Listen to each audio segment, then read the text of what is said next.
So, guys, here we are with Johnny Burke, Ellie Tyrrell, and Tony McCarry.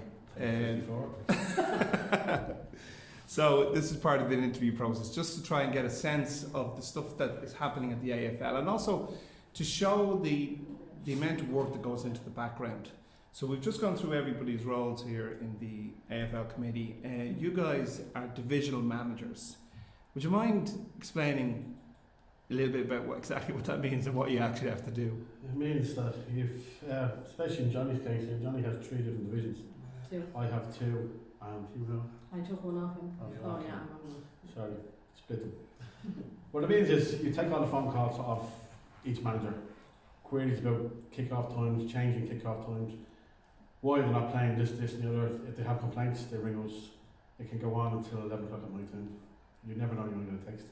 But we have to take those queries on board and basically get answers from whether it be changing a match, why do we have this referee for the 3rd time in a row, can we have that weekend off, it's only 2 days away, no. Things like that, you have to have, it's a lot of queries. Initially it starts with, we organise the fixtures for each of our divisions. Yeah. So we sit down and it can be, like at the start of the season you're sitting there, you're doing however many teams that you have in your division, and then you're making a plan for the season.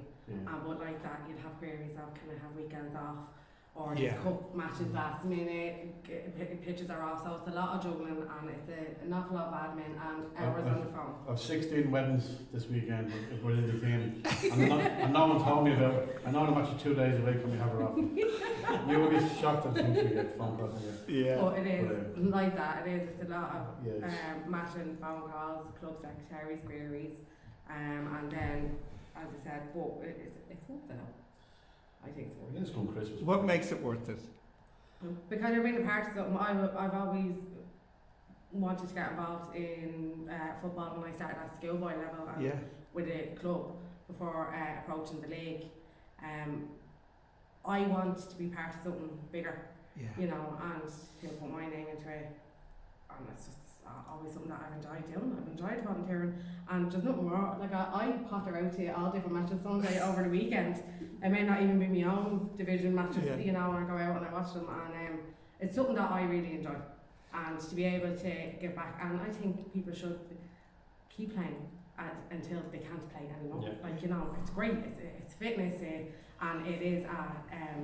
There are some divisions that will be really competitive, you know, and some divisions that may not be, but it's there for everybody. Like, no matter what your ability is, once you turn 45, there is a team there for you and a place for you to go play football. And Johnny Burke, are you enjoying it as much as these guys are? Yeah. I am enjoying it. Just hasn't told his face yet. Basically, that's a bit talking for me. Go on. No, I enjoy it. Like it gets me out of the house. Gives me an interest. Yeah. You know? Basically, I suppose I'm officially retired. Yeah. And it fills my spare time. You know?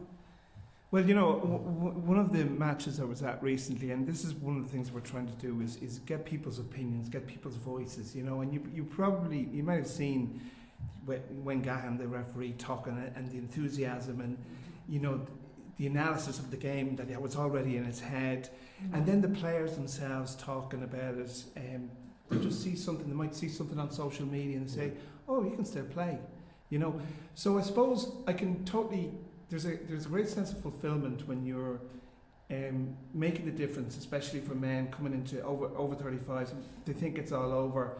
Well, it isn't, you know, and you're providing that service, and this is really what a lot of people don't understand what a football affiliate does, is that football comes in many colours and sizes, and affiliates specialise in providing and organising that football for a particular market.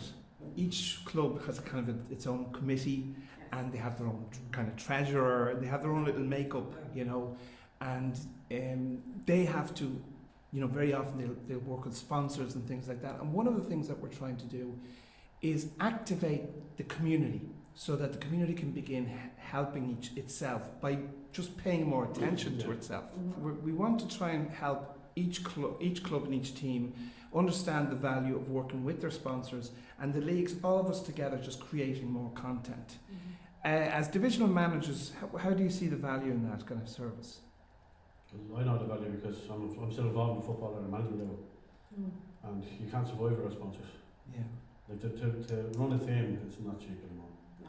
Between gear, referees, linesmen, footballs, training gear, it's an enormous expense. And I know we're constantly looking for sponsors. Yeah. I And it's don't- going. if anyone wants to- Yeah. And I'm like that. I'm a club secretary, separate to this, you know. And if we didn't have sponsors, our club is not surviving. Yeah. And even where how we try and I suppose promote our sponsors is that we're lucky enough we have an all-weather and a private pitch, so we have them that they can get signed around the pitch. Or like that when we're putting up the results on our social media, we tag the sponsors in, so they know. Or you know, I've gone out to sponsors businesses with jerseys and frames and to hang up in their offices and bits and pieces. But realistically, it's a never-ending roundabout. Because if you don't get it, you need it, and it's not just, as you said, it's not just kits that people think. If there's no sponsorship there, there's no, yeah, and that's it.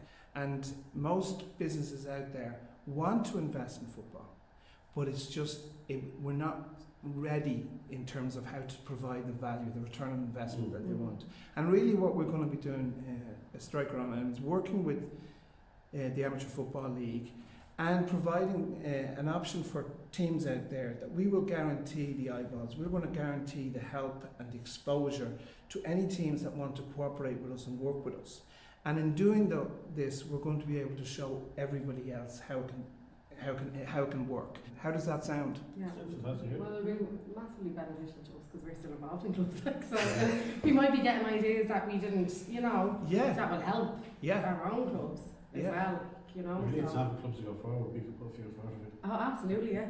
If you need examples, The hardest part is that some of the managers they come be your friends, I think, and then when you let them down, we're not getting them the match off, so that they can actually cause a rift. They fall out and stop talking. But it's not like that.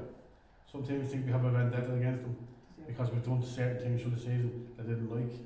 It's never like that. We're the same with all the teams across the border. There's no allegiance to any team. Actually, you've hit on something that I wanted to ask you about in my notes. One of the things that I kind of learned in my research was that I was told that it's become more professional. Oh, it has. Yeah, well, we've made changes with the things like the cards, the scally rules, to stop underage players playing, because you had teams that were winning cups, and when they won them, this has gone back a few years ago now when this team got away with it, you'd find that they had 2 or 3 players who were 32. It makes a big difference to younger legs. So we brought in measures now to stop that, and since we've done that, it's more of an over 25s league, proper over 25s league. And it's like the top league, the Premier League, Sandy Hill Shangans. It's a lot of ex-League of Ireland players. Yeah. You know, lads that just someone that boots playing professionally, and they hear about our league and they're dying to get involved in it. Some people do genuinely look as if, you know, for want of a better term, Elvis is going out playing on the pitch, and that is not it at all. You know, and you'd really want that, like, to be driven home to people. It's not. It actually is. If you gave time, go out and watch the different games and the different levels. It's so competitive and it's so enjoyable to go out and watch a match rain or hail, snow. You know, I definitely. Well, just on behalf of all the players out there and behalf of all the clubs, I just want to say thanks very much for all the work that you do put in. It's great for other people to see the kind of work that goes in and the structures in a league affiliate like the AFL. Thank you very much. Thank you.